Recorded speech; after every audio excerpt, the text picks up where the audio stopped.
So Jeff Bezos goes in front of this audience, and there's probably more than 10,000 people in the stadium. And you go, what does day two look like? And he says something like, day two is stasis, followed by irrelevance, followed by slow, painful decline, followed by death. In front of the whole company. And he looks out and he goes, and that's why it's always day one.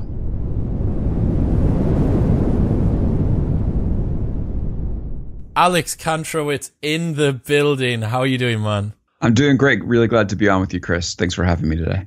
It's timely for me to have someone that reports on tech, given that an hour ago from when we're recording this, Elon Musk just tweeted, Tesla stock price is too high, IMO, and they're now down 11%.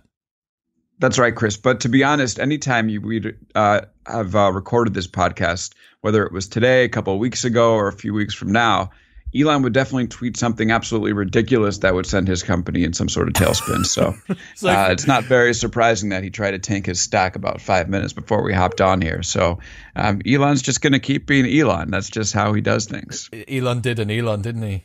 Yes, he did. Yes, he did. Went and did an Elon. His Twitter is definitely fun to follow. I mean, you just mostly because of the unpredictability about it. Like, he's got this valuable thing in Tesla, and he keeps playing with its future every time he hits that tweet button. Like, for him especially, maybe he should just, have someone where he has to read the tweets aloud and then they type it into the box and then they send it. And that might prevent some of this stuff from happening. But it doesn't seem like he's really interested in that. So no, yeah, I think a guardian of his Twitter, like you get when you've got your kids and your kids aren't allowed to use the iPad for more than an hour a day or whatever. And you're like, look, that's Elon, right. this tweet's got the word stock price in it. This means that it needs to go through 5 layers of security first. Maybe you don't want to send that. But until he does, his Twitter account's going to be a lot of fun to watch. And you're right as well. Despite the fact he's done that today, whenever this gets published, whenever this episode goes live, he'll have probably done something that day too. So just go and have a look at Elon Musk's Twitter right now and see what he's done. I'd love to find out. You'd have the same reaction. Yeah. It would be like, that's ridiculous. He's tweeted that. Yeah, exactly. Anyway, we're not talking about Elon Musk today. We're talking about your new book, Always Day One. Why is it called Always Day One? Yeah, it's a great question. So Jeff Bezos gets in front of Amazon's employees a couple of years ago, and he's got this note card with him, and it's at the end of this all hands meeting. And it's a question submitted from one of his employees. And it says, what does day two look like? This is sort of not the thing that you want to ask Jeff Bezos, because he's been preaching this always day one mentality inside Amazon. And I always thought that always day one just sort of meant you want to work as hard as you possibly can. You work nights, you work weekends, you work holidays. And if you take your foot off the gas pedal, you're done. And so Jeff Bezos goes in front of this audience, and there's probably more than 10,000 people in the stadium in Seattle. And you go, what does day two look like? And he says something like, day two is stasis, followed by irrelevance, followed by slow, painful decline, followed by death. In front of the whole company. And he looks out and he goes, and that's why it's always day one. And, I saw this clip when I was getting deep into my reporting on Amazon. And my first view of it was, he is doing this hustle porn thing, work so hard, work 80, 90 hours. Otherwise, you're out of Amazon. And if that was the case, I definitely would not have had it as the title of the book, because I do think that it's important to work hard, but I'm kind of skeptical of these people that say you need to work 100 hours a week or you're not going to make it. I think it's possible to have a healthy work-life balance and still do okay. What I found out that always day one means inside Amazon is that they're always inventing the next business line without any regard for what they have today and what they had in the past. So for them, it's about reinvention. It's about, let's keep building new products. We won't sit on our flagship products and wait for them to take us, all the way, because right now it's just impossible to do that. In the 1920s, the average company would sit on the Fortune 500 for 67 years. Today, it's 15 years. So that's why Amazon and the rest of the tech giants live in this always day one mentality. They're constantly reinventing because they know if they get too precious about the present and the past, they're going to miss the future. So there's this mentality that they have to continually be inventing themselves into the future, or else they're done. And there's a culture that underpins it. It's not enough to have this mentality and say, we want to live in day one. and just go about your business as a traditional company. What they've done, the real ingenuity inside these companies is building the culture, technology, and process that's allowed them to keep reinventing. And that's helped them stay on top. How did you get such access to all of these companies? Like, who are you? Why should you be the person that's able to peer into the most exciting, biggest, most innovative companies on the planet? That is a great question, and sometimes I've been a bit surprised, but I will say that I'm a tech reporter here in Silicon Valley, live in San Francisco, so I've spent the last 5 years here, and I was reporting on tech in New York before that. And so I have spent a lot of time meeting with these companies in Silicon Valley, and my reporting has been out there. People recognize it, so I think there might have been a sense that this book was going to have an impact. And then one thing that I have that most tech reporters don't is a background in industrial and labor relations, meaning that I've studied the nature of work and organizational behavior, human resources, how companies are run, how people are motivated. And I brought that with me here. So by having that background and then looking at the tech companies and saying, I want to write a book about how they work and what it means for the future of the way that we work and the way we lead companies, to me, that must have resonated. Yeah, I think so. As opposed to, I imagine some tech reporters must armchair philosophize about how the world might be, as opposed to perhaps someone like yourself who's got more real world experience of what actually happens within these companies, what a culture like this means to the people who live it and breathe it and work it. That's right. Yeah. And I also worked in sales and marketing for 3 years before becoming a reporter. So I have an idea of how like companies that sell products work. So there's potentially that background helps. But yeah, my main philosophy as a reporter is don't get lost in narratives. Don't try to make someone look good or try to make someone look bad. Just tell the truth. And I think that's helped me out in my career for sure. That's awesome. So high level, what's the book? You've covering different companies and looking at different cultures within them. Yeah, so it's all about how they put this always day one mentality into action inside their companies. And so they've done this in actually really three ways. One is have the mentality, right? If you have the mentality that you're going to try to milk your asset, your flagship business, and not worry about building another business, you're going to be screwed. So they have the mentality. The second thing is they view work differently than most of us do, right? So I think that we need to separate the work we do into two buckets. One is idea work. That's anything that's involved in coming up with new ideas and bringing it to life. And the other is execution work. And that's anything that's involved in supporting the existing products that you have. So we've gone through two major transformations, but three eras in our work life since the factory era.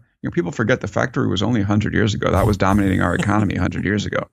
Human existence is much longer than 100 years. So we've had radical transformations in the way that we work in just a century. And our systems, like our cultural systems, our leadership systems, are always a little bit slow to catch up, and they certainly have in this point. So let's start with the factory. In the industrial era, almost all the work that we did was execution work. There would be like one little bit of idea work, which came from like the owner of the factory, right? Who said, let's make widgets. And what do they hire employees to do? All execution work, just being in the factory, making widgets. Okay, then in the middle of the 1900s, we transitioned to what's called the knowledge economy, which all of a sudden employee ideas actually mattered. But because we were so process heavy, we would have a teeny tiny bit of our time, and this is what exists in most companies now, a teeny tiny bit of our time on idea work, and still most of it was on execution work. Now, we weren't pushing buttons and hitting levers like we were in the factory, but we were doing similar work that wasn't really involved in creating anything new. So that could be anything from moving numbers from one spreadsheet to another, or putting the same invoice in to buy the same product at the same amount every week, or writing the same letters to the same people every week. I mean, anyone who's been in a job knows this, right? And because there was so much execution work in the knowledge economy, our ideas really haven't been taken into consideration by management. So, I think that anyone who's, people come into companies, they're creative and they're filled with energy, and they want to change the way the company works. And they see all this opportunity because all this opportunity is there. And they know we can do this and launch this product line, and we can change this process. And hey, well, have you thought about connecting these two groups? And that energy usually lasts for the first 6 months or so until they're told, actually, you're not really here for your ideas. You're here just to do this one little task. And it doesn't matter how much you can contribute to making this company better. we're not actually really concerned with it. That's the message that gets sent, because anyone who's brought these ideas inside the company knows generally people say, oh, not really time for that. Or, you were hired to do this. Why are you saying that? And that's a factor of the fact that we're living in this execution work economy, because even in the knowledge economy, most companies don't have the capability to take those employee ideas and turn them into life, because they are spending all of their time supporting their existing products. Okay, so this brings me into what the tech giants do. What they've done is use technology, process automation, and process optimization to take the amount of execution work they have in their companies down, and then make room for idea work.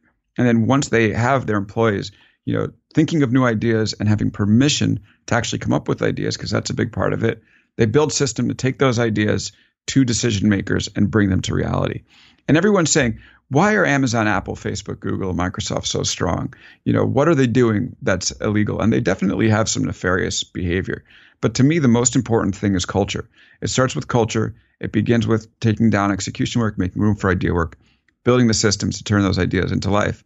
And that's why they're lapping the economy more than anything. It's just not something anyone talks about. And I think if the rest of us start paying attention to these systems, we're going to have a much better chance of competing in their world, competing with them, carving out our own niches to be able to make this happen today. And that's the point of the book. Is I said enough of this, right? I want to know the secret sauce. Yeah, teach me the secret sauce.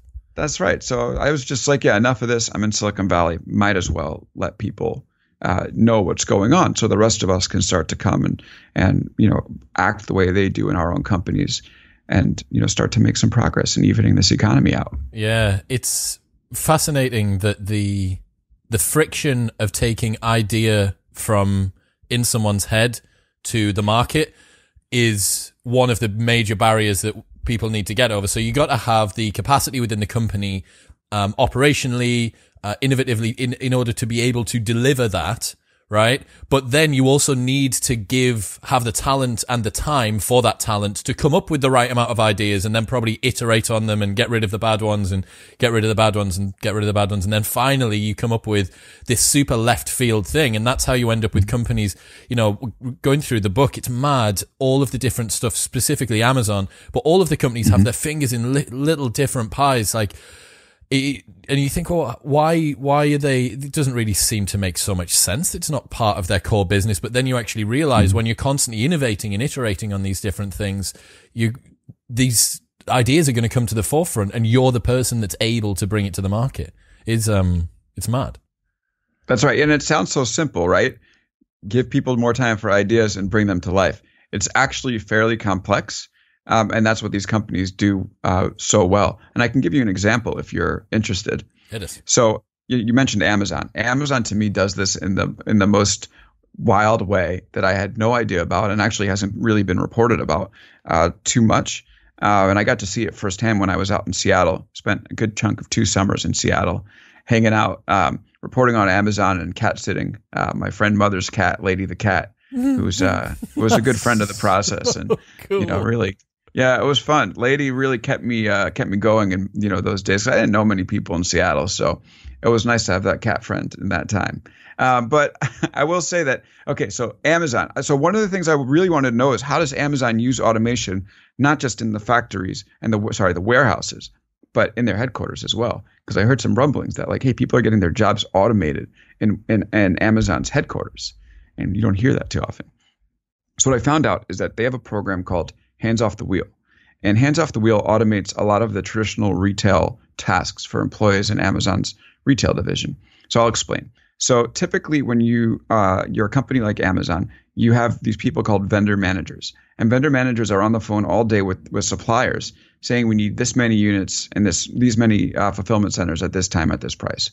So you got a vendor manager, they're on the phone, Procter & Gamble, and they say, we want detergent, give us X number of units of detergent, in these locations. We want it at $6.50 a unit, and we want it there, in installments of every other week or something like that.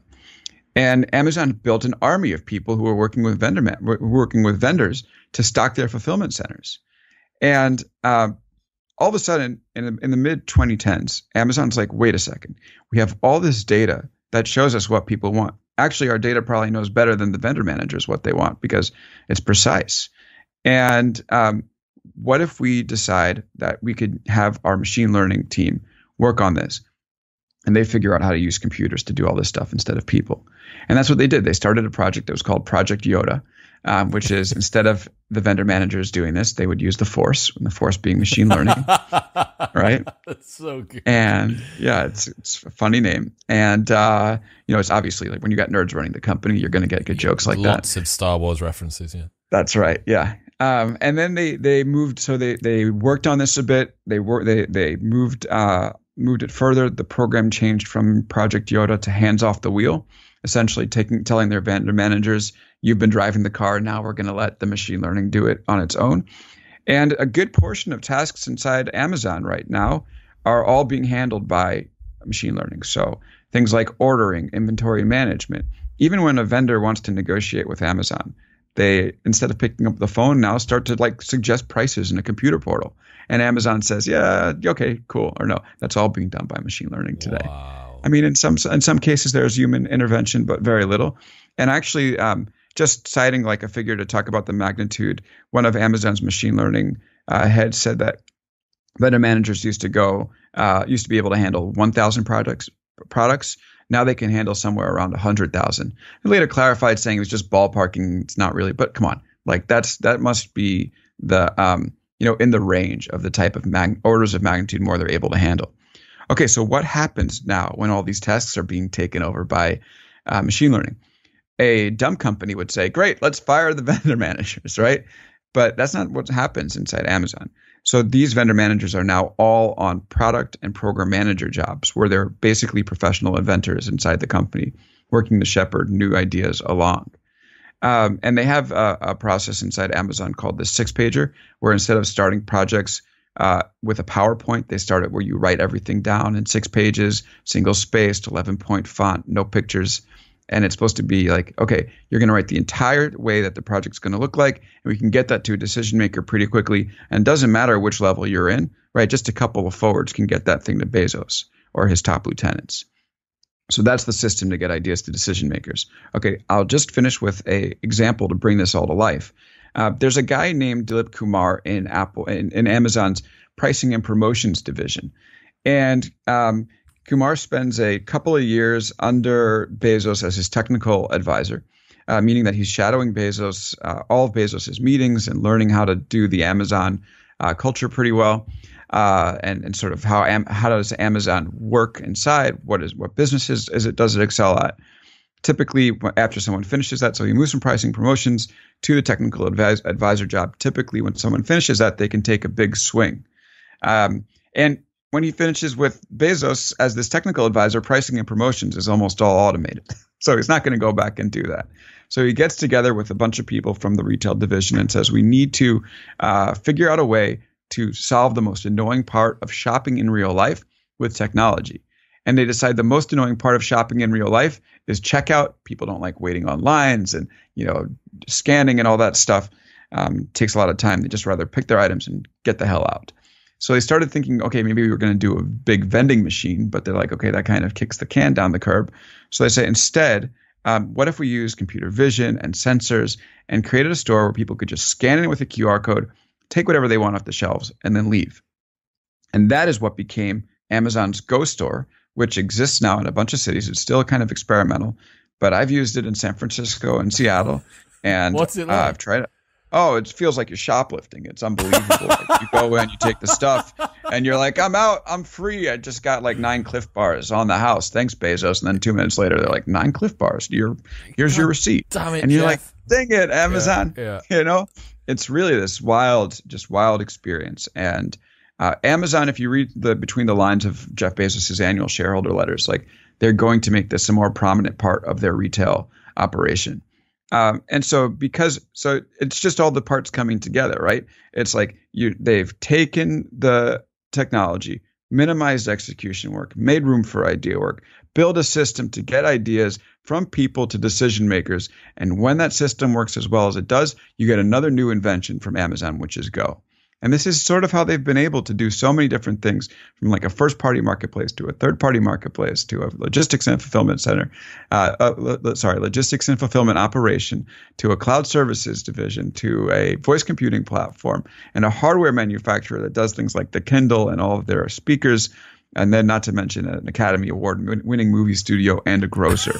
All of this is this is a product of culture. And that's what people think, there's this, when you don't see inside, there's this vision, oh, Bezos is the guy doing this. He presses a button and that's how it happens. Yeah. Actually, what he's done is built the culture to harness other people's ingenuity and bring it to decision makers.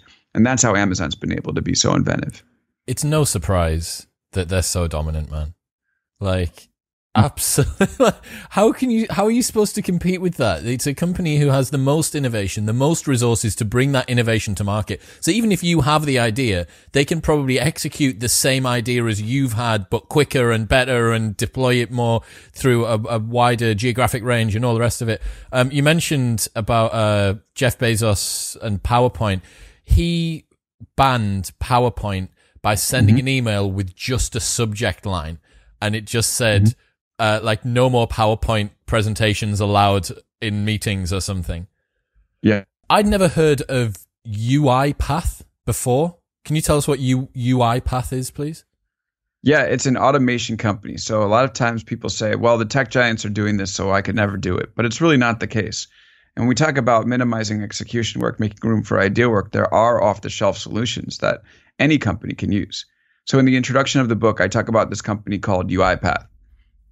And what UiPath does, it's software will watch your screen as you work. So you sort of open up a session, and let's say you're like filling out a form. It can watch your screen as you work, and each button you click and each keystroke you make, you just label it to the machine learning system, and it will remember how to do it on its own. And so it can fill out forms, it can send letters, it can move data from one spreadsheet to another. It can take over all this execution work that we do all day long, and take it over via automation. So I went to this conference in Miami, and it was crazy. And CeeLo Green was the opening singer, which was hilarious. He's going to the audience. All right, if you got someone you need to say "fuck you" to, now is the time. And they're all like, "Fuck you!" And I'm like, "You guys are like automating people's jobs. Like, it's kind of weird." Yeah. But it was amazing to see how many different industries were represented at this conference, let alone the stuff that it can do. But it was like, you saw automotive, you saw insurance, you saw health, you saw technology companies there, you saw banks. And, one of the things that was striking to me was that this technology is available to people. Clearly, there's interest inside companies to put it into place.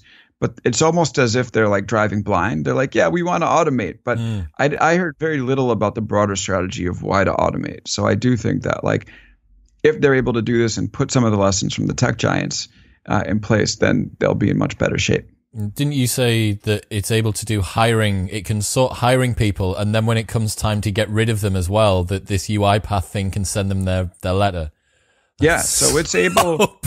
I know it's wild, but it's able to write letters. So if new hire letters are pretty formulaic. So when you have a new hire letter, UiPath can handle that. So of course you can have a termination letter that it can do as well. There's just something about it. Oh man. So upon kind of seeing this big overview, obviously we've touched on Amazon, but there's Google, Microsoft, and Apple and stuff as well. And it sounds dumb, but I kind of presumed that these big companies just operate the same way. Like when you get to the sort of size of these companies, you'll have optimized everything, and the size of the operation will have whittled away any ability to actually enact real change, cultural or operational.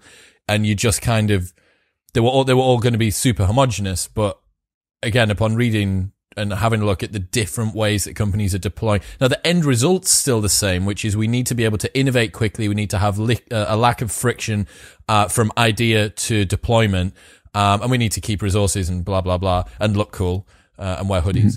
But other than hoodies that, are important. Hoodies are very, very important. Yeah. You know what I mean? Like, I was surprised. I would have thought it would have been much more homogenous. That's right. Yeah. So I would say in Always Day One, I talk about how each one of these companies has their own flavor to putting these systems into place. So we talk about Amazon. It's the 6-pager. It's the use of machine learning. Inside Facebook, it's a feedback culture, which is something that a lot of people might be surprised by. Facebook isn't exactly the company that you think is one that takes feedback very well, given that people from the outside have protested almost every product decision that they've made, and they've said basically like F off, like I'm going to do this on our own. Yes, exactly. But inside the company, there is this feedback culture. And in the book, I actually sit in on a day-long feedback training where people inside Facebook are taught to give and receive feedback. Major meetings end with requests for it. There are posters around Facebook's Menlo Park offices that say feedback is a gift. And actually, the first time I met Zuckerberg, I was surprised because typically your typical CEO briefing is the CEO will tell you, okay, sit down. Here's 25 minutes of me selling our new product. Then the PR person will sort of watch your facial expressions, maybe allow you to ask one question, oftentimes just say, okay, and that's it. Shit, have a good day. Is that what it's like being a tech reporter with the big dogs? That's right. Yeah, that's usually what it's like. But with Zuckerberg, it was totally different because we walked in there and he's like, I want your feedback on this. It's like, okay. He cares. He cares what you more think. Interested. Yeah, he seemed more interested in listening to what was going on than selling. And that's when I started asking people in Facebook's orbit, what's going on? And that's how I learned that there's this feedback culture inside Facebook where people are encouraged to bring ideas not only to their boss, but to their skip level manager and all the way up to Zuckerberg himself. And so feedback, a lot of people say feedback is about putting people in their place, letting them know what's going to happen before the review, right? So they're not surprised when they sit in there and you get like a meets or, you're not meeting your expectations. Okay, you should know. I think that's totally wrong way to look at feedback. I mean, it's good to not have your people surprised. But what feedback functions for inside Facebook is that it makes sure that people feel comfortable sharing ideas with anybody inside the company, and then people inside the company feel comfortable receiving other ideas. And when Facebook has been told, hey, from people inside, actually, we're not approaching this right, it has shown an ability to change and shift direction. And that's why it's gone from an online directory to a broadcast platform that operates largely on desktop to a mobile app that's still in doing this sort of broadcast to all your friends. And now it's changing again, moving to more intimate networks like groups and messaging. So this is all because of feedback. These aren't Zuckerberg's brilliant ideas on his own. And if people, when they read the book, they'll see it's other people inside the organization pulling him aside and being like, hey, Mark, we're missing this important thing. We got to make a change. Yeah. And when he's listened, it's actually worked out pretty well for them. The CEOs are made to look like just these bottomless pits of innovation, aren't they? But it's actually the coalition of everything that's happened below that. So before we get on a couple of the other companies, I want to see if you can do this. I want to see if you can try and personify each of the companies that you looked at into a character. So, for instance, I think Amazon would be kind of the jock in school, super clean cut, dates the prom queen. Apple might be like the arty philosophy student who all the girls fancy, but he keeps himself to himself and spends his lunchtime sketching trees. How would you sort of personify some of the companies that you looked at? Yeah, Amazon would be the MBA that's brilliant, but doesn't have very much empathy for other people. Okay, yeah, on the spectrum somewhere. Yeah, let's put them there. Yeah. So Facebook is almost like the kid in high school that everyone thought was perfect, that was good at sports and good at talking to people and, was attractive, but also sort of missed part of what living is all about because everything was so easy for them. Yeah. No challenge. Yeah. No challenge. Yeah. So that's kind of what I think. Google might be, Google's just your classic nerd with attitude. Yeah. Yeah. Nerd with a half sleeve tattoo. That's right. Nerdy kid. And you're like, oh, okay. But not like, a nerd you feel bad about. Just like, yeah. Nerd that, okay, this person's going to be very successful. Apple is like one of those high society people that, speaks their own language and, feels very comfortable around people like them. But when they try to get out to most of society, they can't really relate. Yeah. Microsoft. Okay. And then Microsoft is someone who's had a glow up. They were like an ugly teen and they became the hottest person that That's Microsoft. You've nailed Microsoft there. I absolutely agree. So yeah, we've talked about Amazon. We've talked about the feedback and stuff in Facebook. What characterized Microsoft for you? Well, Microsoft is this amazing case study because they were in this day two mentality under Steve Ballmer, their former CEO. And back in the day, all they cared about was Windows, their desktop operating system. And in the age where we were not doing any computing on the browser and using desktop computers instead of mobile phones, they were the king, right? And they knew it, and Congress knew it, and they ended up, bringing antitrust action against them. And then everything shifted. And this is sort of why time is generally more potent than government regulation or your competitors, because Microsoft could sit on this desktop operating system for as long as it wanted, but the world changed, and we started doing computing on the browser, and we started using our phones instead of our desktops. And then what use is Windows? It's much more. I mean, it is exactly how Bezos described that day two mentality, right? Stasis, yes. Irrelevance, slow, painful decline, check. Okay, death, it was heading that way until they had to change their course. And so after Ballmer, a guy named Satya Nadella came in and took over and became the CEO. And Satya had been a 20-year veteran of Microsoft and worked on Bing, which is kind of funny. Everyone makes fun of Bing, like, oh, that's just the shitty search engine. It's the special needs version of Google, that's isn't right. it? Yeah, I wouldn't go that far, but yeah, it's somewhere in that range. And so the thing with Bing is that it's a cloud computing system. And because it's a powerful program that works on the internet that has to make sense of all of these different links coming in and spit something out to people that work.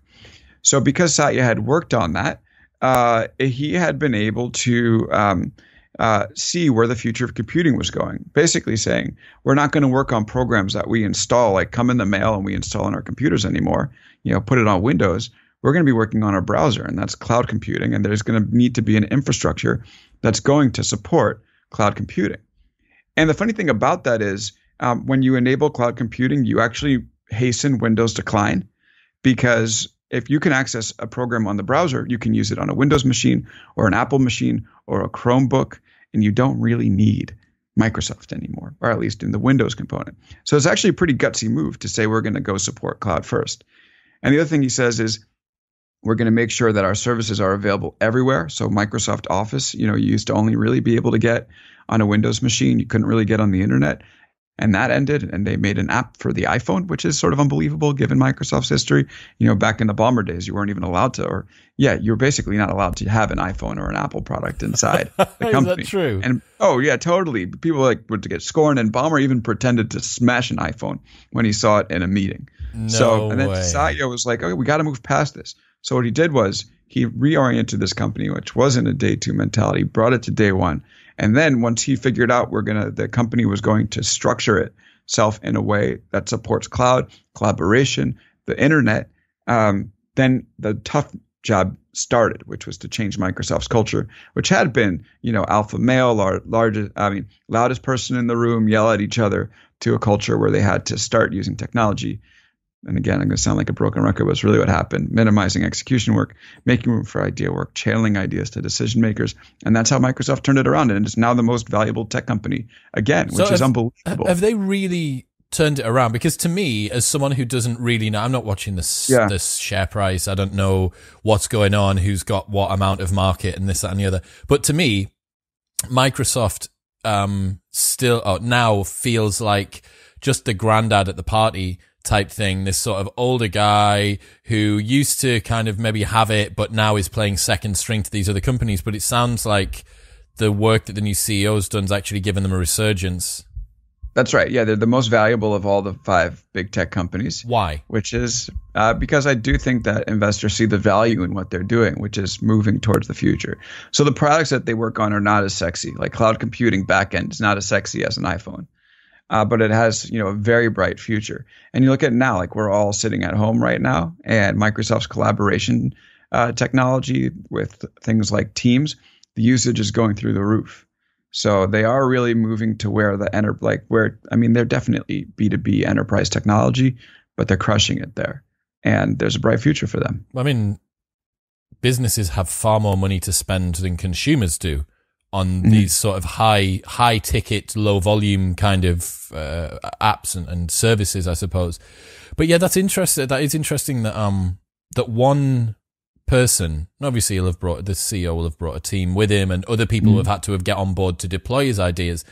But a business the size of Microsoft's can be changed by the fundamental ideas and the vision of just some bloke. He's just some guy, I mean, he's a very capable guy, obviously, who understands what he's talking about, but he's just some fella that's gone I think we should try and do this. And then the entire shape and direction of a company changes. It's so mad. Yeah, it is amazing. And by the way, it's sort of that characterization sort of underscores how difficult it is to do what he did, because it is one person that's pushing this change. And it's like pretty remarkable that he was able to do it. Most people that try end up failing, but he was able to make it happen. Yeah. Okay, Google. Let's talk to us about Google. What was Google's signature special move? Their special move, like I feel like this is like a Mortal Kombat. That's exactly what it is. Yeah, exactly. They're like that Mortal Kombat character that can go across the screen, shoot across the screen. Yeah. I know what you mean. Because they're, Facebook, if ideas go up and down from the bottom to Zuckerberg, inside Google, ideas go side to side, across divisions very well. And that's because Google's interconnected in this series of their own social networks. They have email listservs that span the whole company. They have their own meme board, almost like a Reddit or an Imager, where people make memes about the company and vote them up and vote them down. They have Q&As where people can ask leadership any questions they want, although that's been pared back a little bit. And most importantly, they work in an open drive, meaning they use Google Docs, Slides, and Sheets, and the sharing on almost all those docs is set to open. So anybody in the company can go look into anyone else's documents. And at first, people say that's kind of weird. But what it does is it allows people to get caught up to speed on projects incredibly fast. And they can, when you're in a Google Doc, you can also add your ideas and comments, and people do that, right? So just like the 6-pager got ideas to Bezos quickly, and the feedback culture gets ideas to Zuckerberg quickly, ideas inside Google can move side to side incredibly fast. And the example to show how this has worked really well is the Google Assistant, right, which is their voice assistant. And the Google Assistant combines so many different products. It combines search and Android and mail and calendar and maps and YouTube. And in order to build an effective assistant, you need everybody working together. Otherwise, it's going to be pretty dysfunctional and people won't use it. And people don't have a lot of patience for a voice assistant. Like if you say, hey, Google enough and it doesn't respond, you're not going to keep saying it. You're just I'm going to type this shit in. So, because they were able to collaborate, they're able to build this pretty effective assistant. And the assistant, again, is this evolution of search. It's another reinvention, right? Because when you speak with a voice assistant, you say, what's the weather going to be, right? How would you find that otherwise? Type it into search. You say, when's my package coming? How would you find that out? Type it into search or type it into Gmail. So if Amazon was able to get the lead because Alexa started answering those questions instead of Google, Google's domination in search would really be challenged. But because Google was able to reinvent this way through collaboration, now it has a real foothold in the voice assistant space and is able to hold its own in its most important product. Is the voice assistant space going to be as big as some of my friends think it is? Because I've got a couple of buddies who are addicted to Siri. Like, absolutely addicted. They won't do anything. They refuse to touch their phones. For me, other than controlling music and stuff when I'm listening to it, I tend to not use it that much. But moving forward, can you see voice assist? Is it the next big thing? One of the next big things? I think it very well could be. And the reason why I say that is because we're still at like the pretty early moments of artificial intelligence technology. And what we're doing by talking to these things is training them.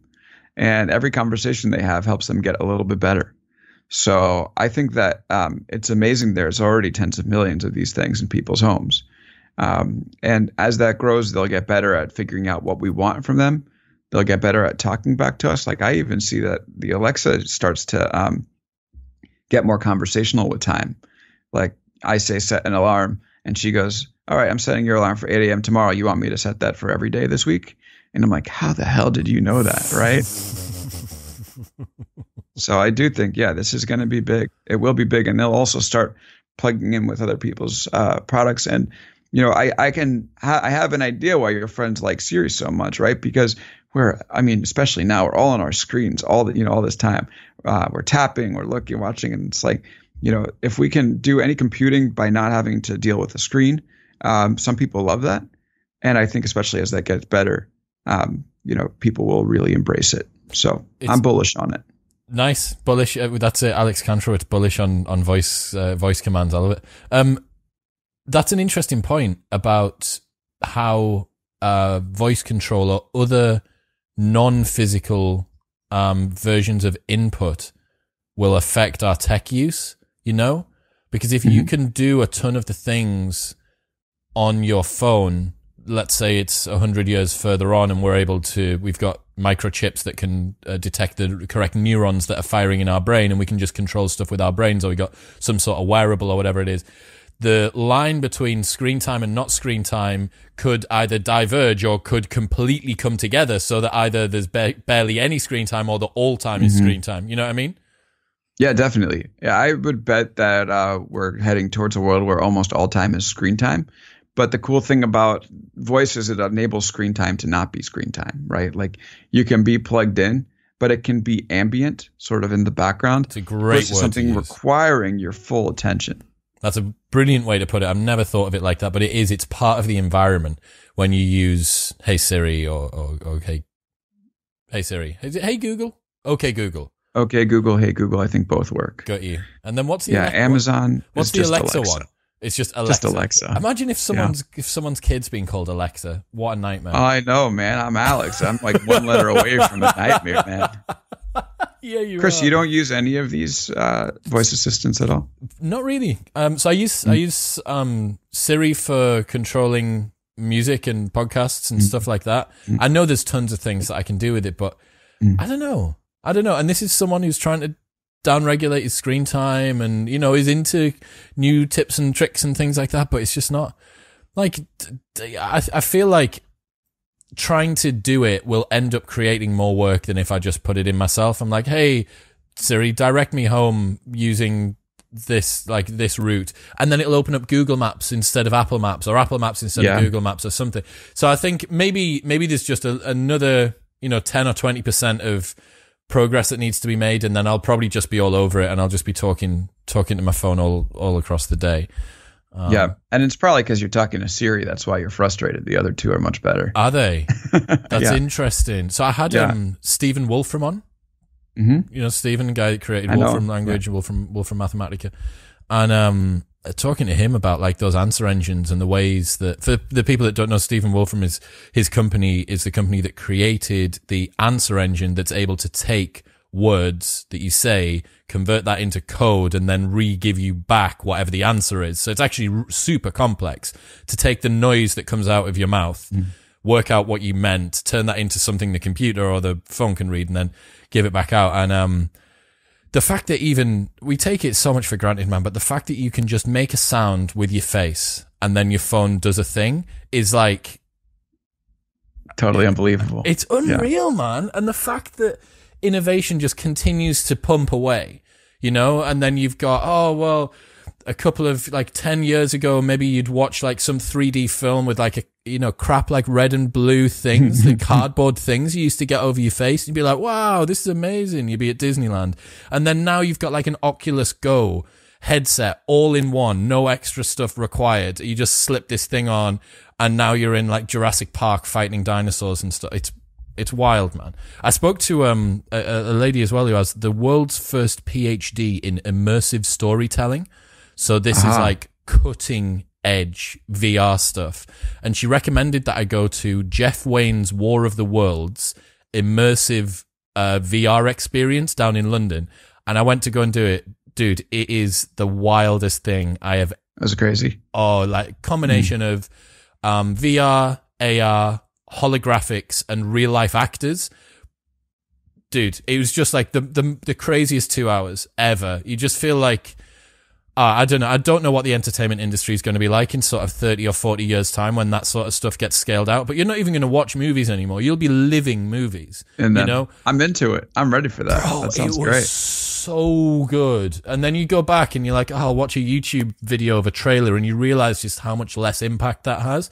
So yeah, like when your iPhone's able to throw smells at you and stuff like that, that's when we're going to be killing it. So, okay, Apple, my favorite one out of the lot. Everybody here is an Apple fan. What's going on with Apple? Tell us. Well, I'm sorry to disappoint your listeners, but it is a company with a culture that needs a transformation. Ooh, why? And I think that's because and inside Apple, they've been very good. I call it a culture of refinement. They've been very good at refining the iPhone, which is their flagship product, right? And they do that by keeping people in silos and keeping everything secret. And what that does is it allows people to concentrate on their one task. So the people that make the battery life live longer, that's what they're focused on.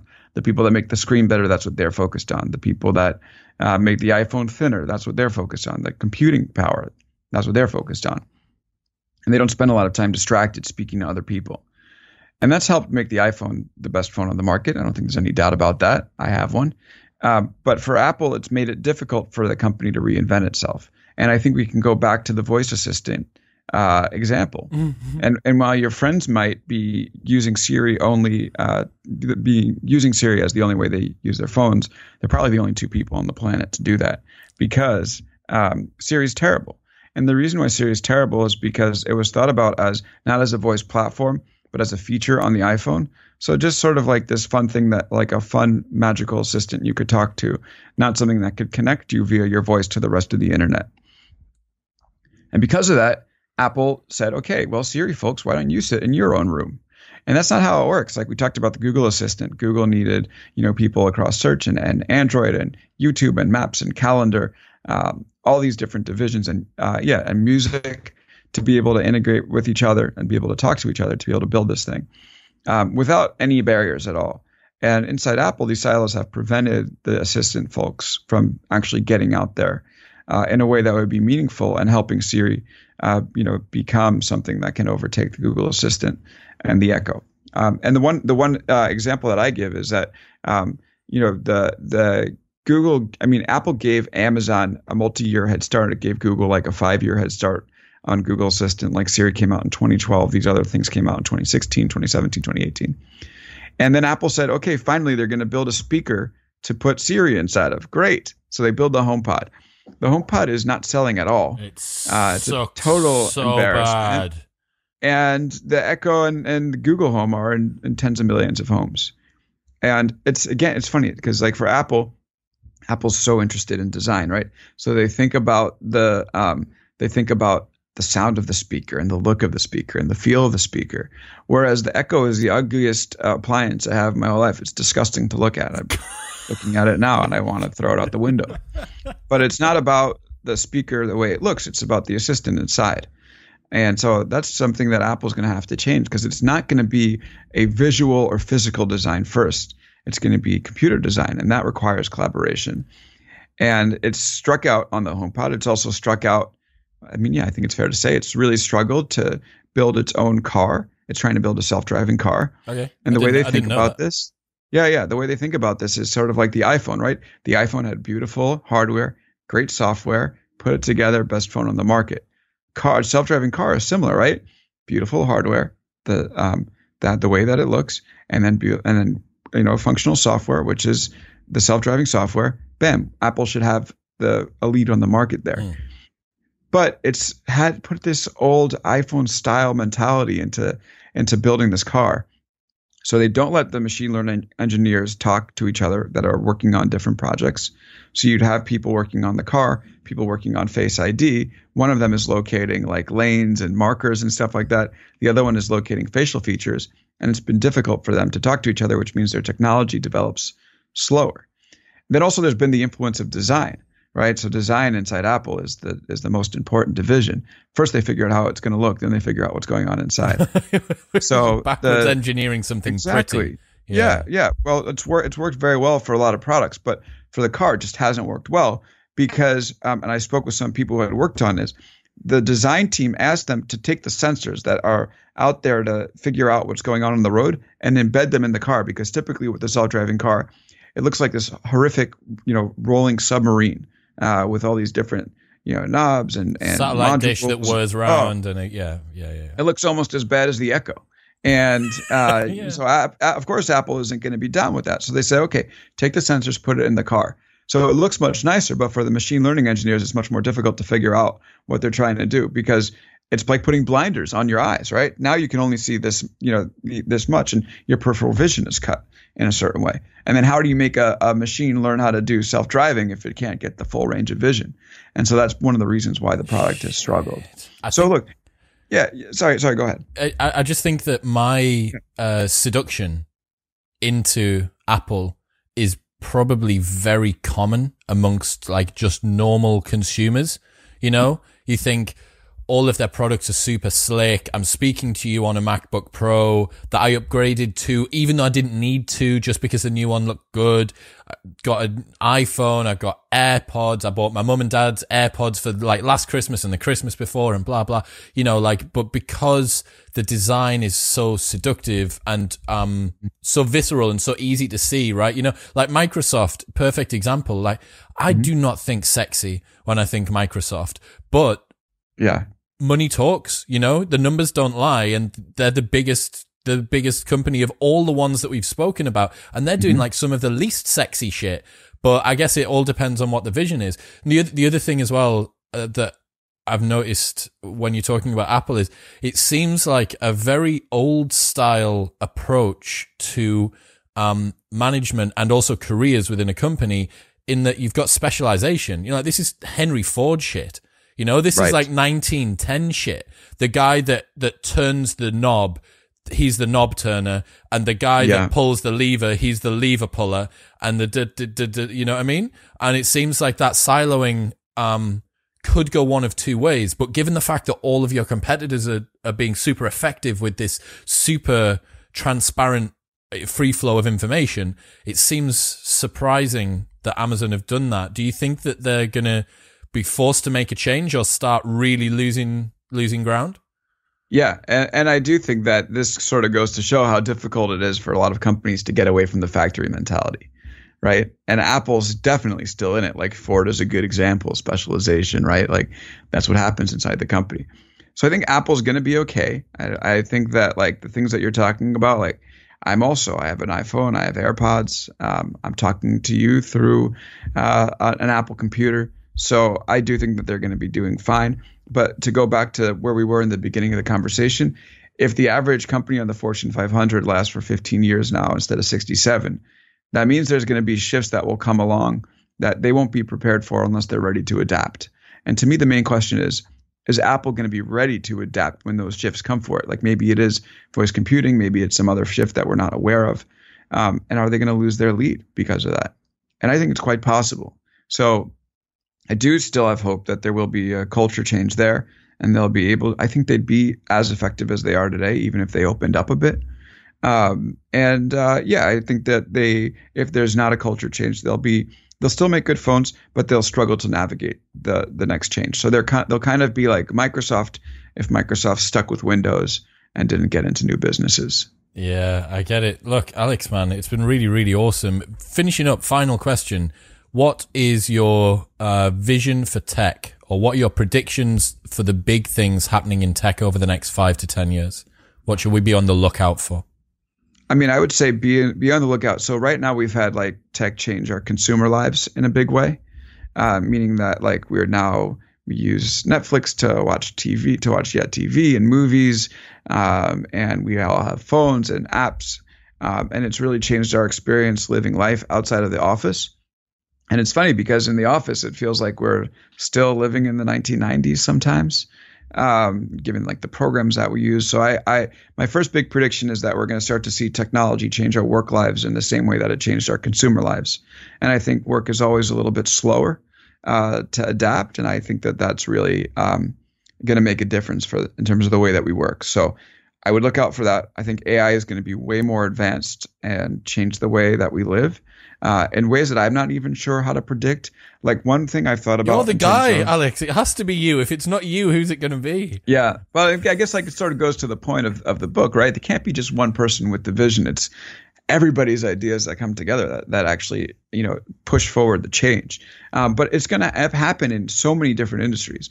My dad is a podiatrist. And so in the US, When you're a doctor, you spend some of your time working with patients and almost all of your time filling out charts. And my dad, every time I come home, he's just filling out charts. I'm like, Dad, do you do anything else but fill out charts? He's like, nope. So, I mean, it'll be amazing when we start to see this technology start to gain. If UiPath technology can write an HR letter, right? Why can't there be other technology that starts filling out the paperwork for doctors? I mean, of course, you'd have to have it at a pretty high, specification and have to, understand privacy. But a lot of this stuff is just like, write down and spit back. It's not so complex. It's just you have to key it into all these different systems. So there needs to be technology to be able to do that. That might change the medical field, because instead of having doctors spend their time doing paperwork, you might actually have doctors spending their time taking care of patients. And wouldn't that be cool? So, and I think it changed government as well. Like, I expect us to see, if we have the political will, to see leaner, more effective governments. Our governments are the ultimate bloated groups. I mean, talk about execution work. All the government does is execution work. Imagine those people had some time to come up with ideas to figure out problems like climate and poverty and health. That would be amazing. Well, the fact of the matter is, within a government, you have to use the word think tank, in that. That's right. The think tank is the exception, because everybody else is busy doing the ops. That's exactly right, Chris. And that's a freaking big problem. So we need to work to solve that. Hey, it looks like we've got a good handle on what we're talking about. Alex, the link to your book will be in the show notes below. Always Day One, highly recommended. Where can people go to check out your stuff online?